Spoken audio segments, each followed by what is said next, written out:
من قبل ما السرطان كان يجي، مين كان شعراوي؟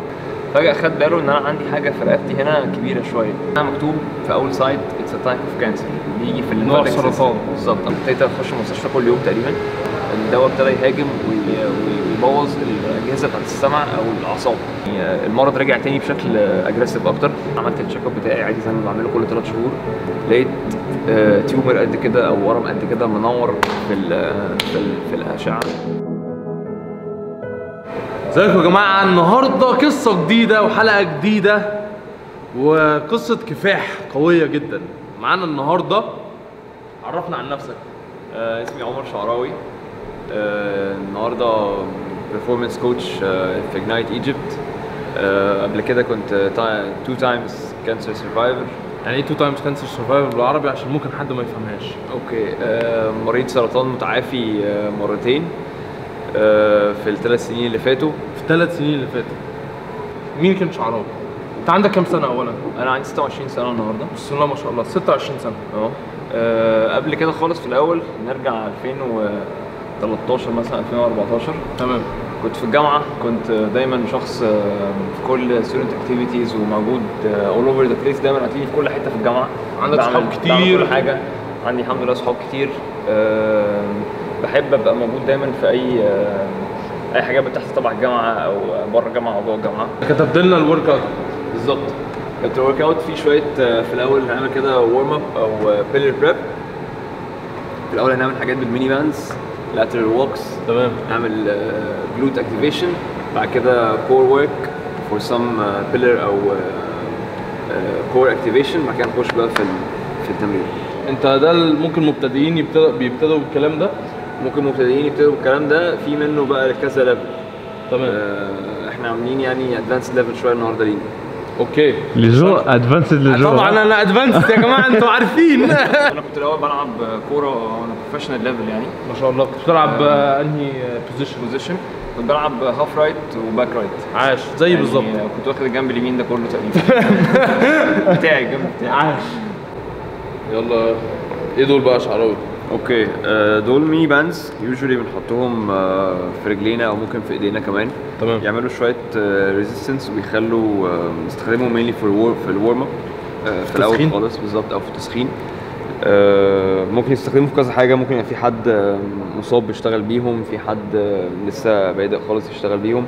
بنعملهم في اول التمرين كنوع من انواع التسخين يعني. بعد ما اتخرجت عرفت ان انا عندي سرطان، وبالصدفه تماما.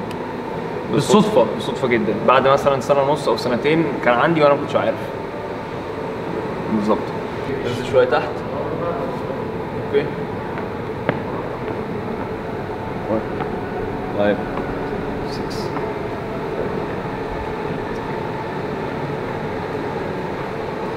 حاسس بايه يا جو؟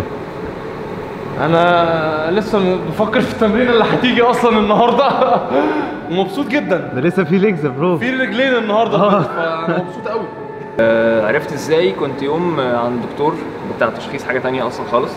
كنت بوصل مامتي، ما كنتش انا رايح الدكتور. انا كنت حاسس ان انت تعبان او اي حاجه ولا كنت عادي؟ تعبت شويه في الاخر، اخر شهر كده بطني وجعتني، كنت بخس، حاجات كلها عاديه ممكن تحصل لاي حد يعني. لو اي حد تقول له يا عم انت بس بالظبط. كنت باخد ادويه وبقعد رايح يومين 3 وبعد كده ابقى كويس. تمام. ونعيد السايكل تاني عادي، مفيش فيها حاجه حصلت يعني. تمام. فبالصدفه الدكتور الجلديه ده اللي كان وصلت مامتي عنده، كنت قاعد معاه واقف معاه عادي مش بنتكلم في اي حاجه. فجاه خد باله ان انا عندي حاجه في رقبتي هنا كبيره شويه. فقال لي، فجه عندي كده وقال لي هي ايه دي؟ وقام دايس عليها كده وقعد يجيبها يمين وشمال.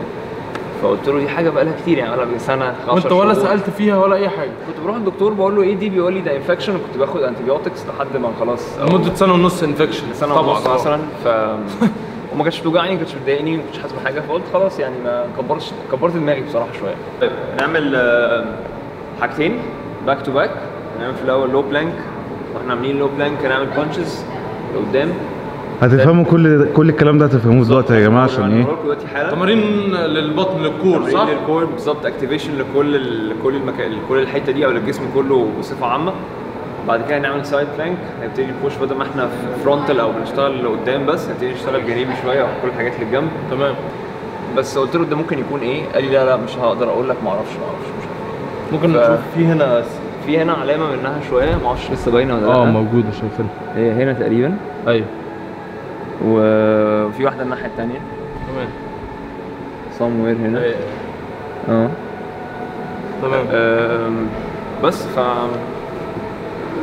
فتحنا العينه دي، خدناها، طلعت حاجه اسمها هوتشكنز ليمفوما. وده نوع من انواع السرطان بيجي في الغدد الليمفاويه. الغدد الليمفاويه مينلي بتبقى هنا في الرقبه، تحت البط، وفي الصدر، وفي البطن، وفي الحوض. تمام. تبقى زي الشبكه كده كلها. بس فده ايه، رحت للدكتور بقى اللي عمل لي العمليه، ما قاليش ان ده سرطان، قال لي ده فيروس. قال لي هتبقى كويس ان شاء الله، هتاخد حقنه كده 6 شهور وهتبقى كويس، وبعد كده هو عارف ان ده كان سرطان؟ هو عارف طبعا، اكيد ديفنتلي عارف يعني. فيلا بينا اوريك نعمل ايه. يلا بينا. اوكي تمام. لوك لايك. ايوه. بعد كده تعمل بانشز ايوه لقدام. 1 2.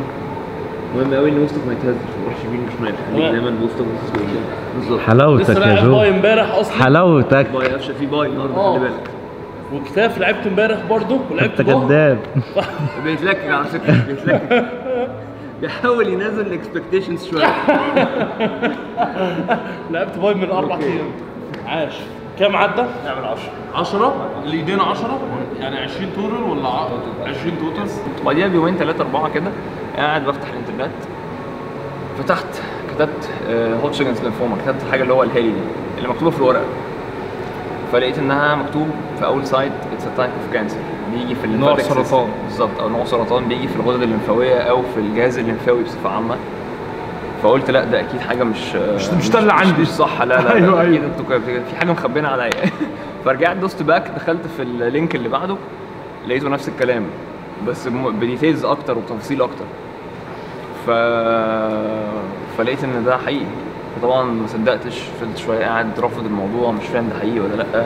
كلمت الدكتور؟ كلمت اهلي، كلمت مامتي، سالتها قالت لي ده حقيقي. يعني هو دكتور قال لعيلتك؟ قال لهم يعني قبل ما بطريقه غير مباشره، بس ما حدش قال لي يعني. بعديها سايد بلانك. تمام. دلوقتي سايد بلانك المره دي مختلفه شويه، مش هنعملها بس هولدنج سايد بلانك، هنعملها بروتيشن. حلو قوي. كده اوريك هنعمل ايه. ماشي. واحنا عاملين سايد بلانك، وسطك دايما فوق، هتلف الله. ماشي. نفسي اشوف مصطفى بيعمل الكلام ده. حلاوتك يا جو. يا صاحبي. ايوه يا جو.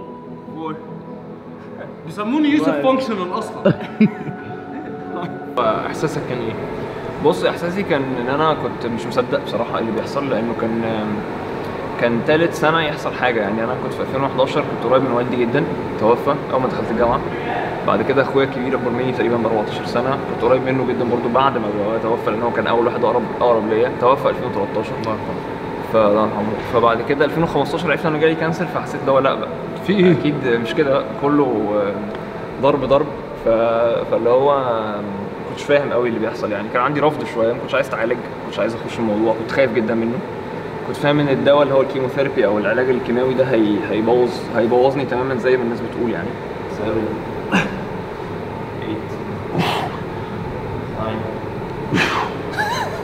8 اوكي. one more. عايز اسالك سؤال شخصي. اتفضل. الناس ابتدت تعاملك ازاي لما عرفوا ان انت عندك سرطان؟ كانوا بيبصوا لي شويه ساعات ببصه كويسه ايجابيه، ان هي مساعده وان هي يعني عادي وهتقوم وهتخلص وهتبقى كويس وهتعيش حياتك، دي كانت حاجه مفيده جدا بالنسبه لي في الوقت الحالي. تمام. وكان في ناس ثانيه بتبص لي بصه اللي هو يا حرام معلش، فدي اللي ما كانتش لذيذه قوي بالنسبه لي. بص انا بعملها صح ازاي؟ صح؟ يعني لازم وسطك يفضل ثابت والحته دي هي اللي تلف، فصعبه جدا يا جماعه. موبيليتي هنا مفيش طبعا عشان احنا شباب بودي عاش جو، عاش جو. ايوه. بس بعد كده بقى قعدت 6 شهور اتعالجت، حصل شويه كومبليكيشنز في النص كده، او شويه يعني المرض رجع تاني بشكل اجريسيف اكتر، واحنا جوه الكيماوي وجوه العلاج. فاللي حصل انه الشراسه بتاعت المرض كبرت شويه جوه جسمي، وحصل زي يعني الخلايا فهمت الدواء اللي بيخش لها ايه، فعملت حواليه زي مناعه كده ان هو خلاص ما تموتش. الجسم ذكي بطريقه سبحان الله، سبحان الله بجد. فبالذات الخلايا السرطانيه يعني الموضوع عشان كده اسمها خبيثه يعني، ما جاش من فراغ الاسم ده يعني. غيرنا الدواء، خدنا دواء اخطر منه واقوى منه بكتير، فده بهدلني اكتر. خلى في تمرين في الفتره دي ولا؟ والله التمرين كان بقى قليل قوي قوي قوي. كنت ببقى بس بتمرن عشان احسس نفسي ان انا يعني انا كويس ومفيش حاجه وجعاني ومفيش حاجه مضايقاني ومفيش حاجه، كل الكلام ده اطلع كل النيجاتيف او اطلع كل الطاقه السلبيه بتاعتي بره الموضوع ده. بس طبعا في ساعات كتير قوي ببقى مش قادر، ممكن ما اكملش التمرين. بس يعني ممكن انت بتقول اتمرن تلت ساعه او ربع، يعني ممكن توصل لمرحله كده يعني. ها طيب واتس نيكست؟ هنعمل حاجتين مع بعض باك تو باك على طول زي ما عملنا بالظبط الورم اب. طق هنعمل في الاول تي ار اكس والجين سبليت سكوات على سكوات على رجل واحده حلاوته على التي ار اكس. اوكي، بعد كده نعمل بالباور باند، هنجيبه من هنا، هنعمل بايسب حلاوته باور باند 20 ريبس بسرعه جدا. بسرعه جدا. اوكي اوكي ايه واحده. شكرا يا مصطفى، اشكرك جدا. الدواء ابتدى يبهدلك بهدلني جدا. دخلت في مرحله خطر جدا، ابتديت اخش المستشفى كل يوم تقريبا، اخش الطوارئ على طول. ففي الاخر دخلوني المستشفى لو ان انا عندي مشكله في السمع من الدواء ابتدى يهاجم ويبوظ الاجهزه بتاعت السمع او الاعصاب. فالدكتور قال لك لا احنا مش هنبوظ حاجه ونصلح حاجه ثانيه، فخلينا ما ناخدش الدواء ده، هناخد دواء تاني. بس قبل ما ناخد دواء تاني ده خلينا نشوف كده بعد ما خدنا منه مرتين ممكن نكون وصلنا لايه، المرض راح ولا لا. فعملنا فعلا اشعه، طلع المرض راح فعلا وخفيت الحمد لله. طيب في الاول السبليت سكوات او السكوات اللي هنعملها على تي ار اكس، تحط رجليك يا استاذ جو على تي ار اكس كده الاثنين بالظبط.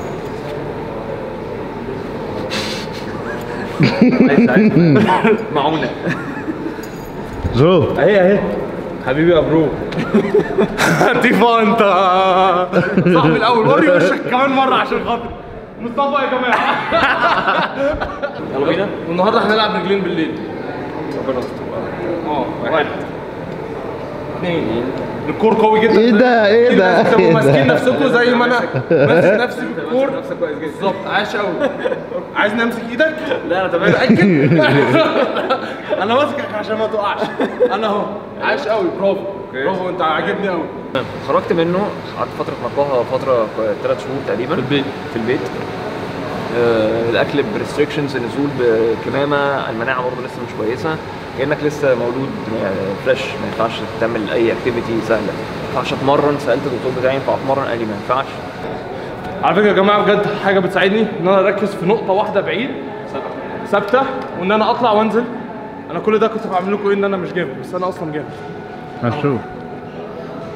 بصوا دي مهمه جدا، كل ده حاجات علميه صح. بدات اتمرن، جات لي فرصه ان انا امرن فرقه كوره في اسكندريه بتلعب في الدوري المصري ان شاء الله. رحت هناك على اساس ان انا مدرب الاحمال بتاعهم او الفيتنس كوتش بتاعهم. قعدت تقريبا هناك 8-9 شهور. بعد كده رجعت القاهره تاني، ده بالظبط من سنه. ده مع اجنايت الكلام ده ولا؟ ده كل ده مع اجنايت. واو. بعد كده رجعت هنا، عملت التشيك اب بتاعي عادي زي ما بعمله كل 3 شهور. لقيت تيومر قد كده او ورم قد كده منور في الاشعه. فكانت دي برضو الحاجه اللي انا ما كنتش متخيلها خالص، لان كنت رايح اعمل اشعه اساس ان هي تحصيل حاصل، يعني احنا بنعمل يعني خلاص بقى يلا خلصنا بقى كفايه، يلا نرجع تاني نعمل الواجب بتاعنا بتاع كل 3 شهور يعني. ماشي يا جماعه، بنوريكم طريقه تانية ممكن تعملوها لو ما عندكوش تي ار اكس في البيت. اي بنش، اي كرسي بالظبط، ما يبقاش عالي قوي ما يبقاش واطي قوي، كل واحد على حسب الليفل بتاعه. فيلا ممكن نعملها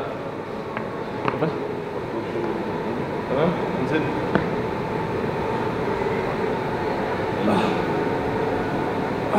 دي اسهل يا جو؟ كله يعني سهل. حاجه على جو بالنسبه تبقى سهله يعني، احنا عارفين يعني. هو كله سهل يا جو فعلا. طبعا مش عارف انا سألت سؤال غبي. محتاجه ما فيهاش كلام. النوع اللي كان جالي ده كان اخطر من النوع الاولاني شويه، ابتدى يبقى مور اجريسيف، ابتدى يبقى مختلف شويه. بس كانت الميزه الوحيده الحمد لله ان احنا لحقنا بدري.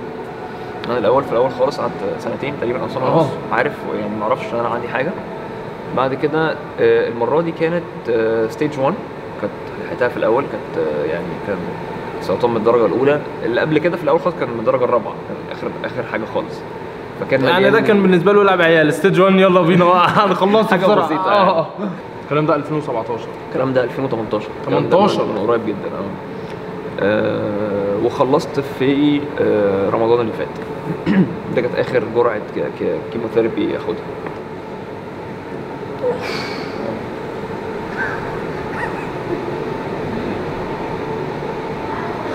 مالك مش عايز تستوعب؟ لا طيب هنعمل حاجتين مع بعض برضو. هنعمل سوبر سيتس.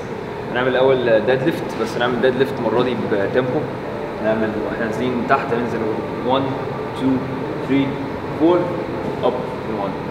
اوكي داون ان 4 سكندز اب. ودلوقتي بقى في ايه؟ دلوقتي بقى انا الحمد لله احسن، ما فيش اي حاجه. رجعت اتمرن تاني احسن. كنت الاول بهدلتنا بتمرن النهارده اشكرك.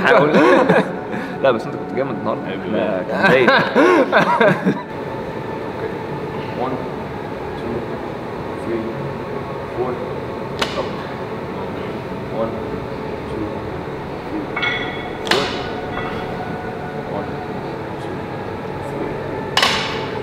3 4 طب شعراوي خلينا نكمل يعني. تقول ايه لحد بيمر بنفس الحاجه دلوقتي، او حد يعرف حد بيمر بنفس الحاجه، تقول لهم ايه؟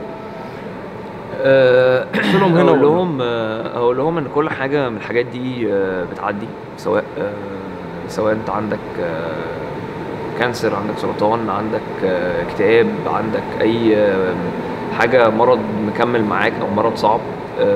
في حاجات تانية اخطر من السرطان على فكره، ممكن تموت وممكن تضايق. انا بالنسبه لي النفسي، المرض النفسي هو اقوى بكتير جدا من السرطان. ده بالنسبه لي انا. لان ديهم ستيبس كده يعملوا ايه عشان يعني انت يعني مريت، قلت لنا كام حاجه كده مريت بيها سريعا بسم الله يعني ورا طق طق طق. يعني حد تاني ممكن بقى ايه يخش في سكه تانية خالص. ايه اديهم ثلاث نقط كده يعملوها. النقط دي ممكن تبقى في اول حاجه، في اول الموضوع خالص انت بيبقى عندك عدم استيعاب، او بيبقى عندك مش فاهم كده الخبطه اللي حصلت دي جات لك ازاي ومنين وامتى وليه وعشان ايه واشمعنى وكل الكلام ده. فاول ستيب هنا تحصل ان انت ترضى. يعني ايه ترضى؟ يعني انت تبقى عندك من جواك رضا، وعارف ان اللي حصل ده حصل لسبب انت مش عارف لسه هو هيبقى ايه في ساعتها. بتبقى الدنيا مظلمه، بس لازم تبقى واثق ان ربنا حطك في الموقف ده عشان يطلع منك حاجه معينه كويسه، سواء ليك انت او للناس اللي حواليك، او تتعلم منه درس. اكيد هتتعلم منه درس، والدرس ده اكيد هيفيدك. مش لازم تتعلم درس مش معنى كده ان انت تبقى وحش، ممكن تبقى انا كويس جدا، بس الدرس ده هيخليك كويس اكتر بكتير. ماشي يا جماعه، اشرح لنا بقى يا برو. اوكي. ليه كده رجلينا كده، وليه بنطلع بسرعه هنا؟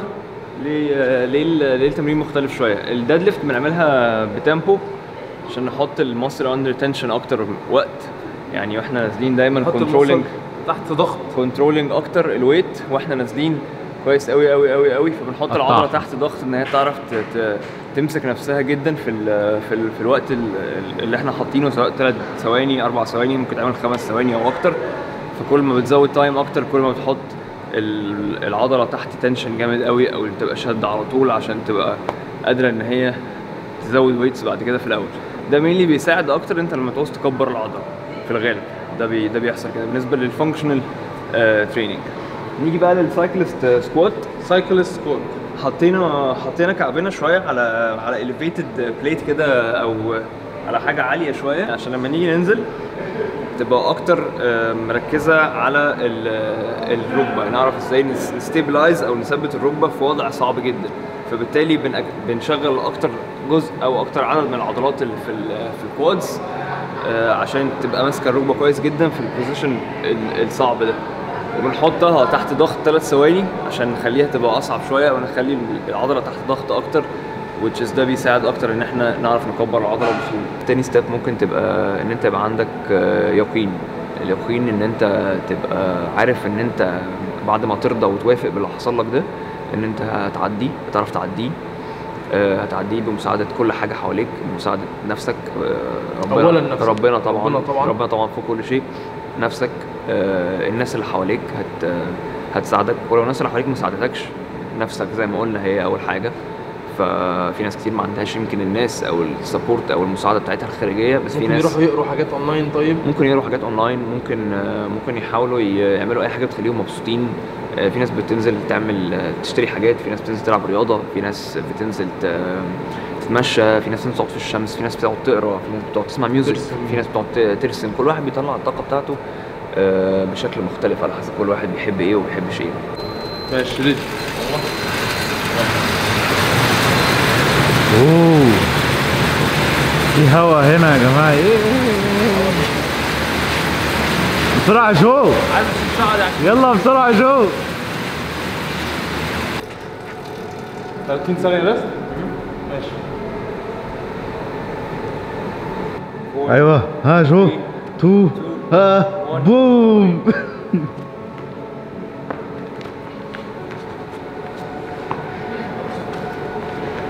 تالت ستيب هو ان انت تبقى تقرر انك تعمل بعد ما تعدي ده ويبقى عندك اليقين ده، تقرر انك انت تعمل حاجه مفيده. لان انا اكتشفت او اتعلمت ان احنا كلنا محطوطين في حياه بعض او في حياه نفسنا حتى لسبب. كل حد بيساعد حد او بيعمل لحد حاجه. احنا النهارده عاملين الفيديو ده جو عشان نقول للناس حاجه. ممكن حد واحد، يعني الجول ان ممكن شخص واحد يتفرج على الفيديو ده حياته تتغير بالظبط، وطريقه تفكيره تتغير. ده البيربز بتاعي، وده عشان كده انا عملت ده، عشان لو في حد واحد بس اتفرج على الفيديو ده بالنسبه لنا كفايه. انا عامل لك فولو على فكره. ما انا كمان. انت كمان صديقي. كيف عامل له فولو؟ لا لا اطلع بره. يلا شكرا يا جماعه.